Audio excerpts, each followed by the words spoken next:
கஷ்டம் தாம்மா. ஐயோ உன் கஷ்டம் எனக்கு புரியுது. எதுக்கு கஷ்டம் வந்ததுப்பா? எனக்கு தெரியலையா? அதான் கண்ணு தெரியல எனக்கு. உண்மையா கண்ணு தெரியல. எது கஷ்டமாகுது? எதுக்கு ஆயா இல்லைன்னு கஷ்டமா இருக்கா?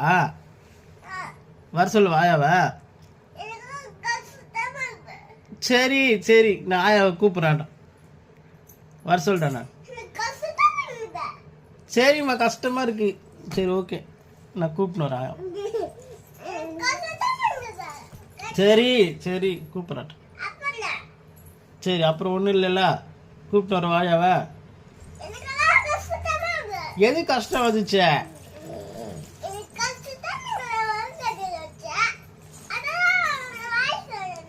சரி வாங்க சொல்கிறேன் நான். ஆயா வர சொல்கிறேன் நான். ஃபோன் பண்ணி இப்போ கிளம்ப சொல்கிறேன்.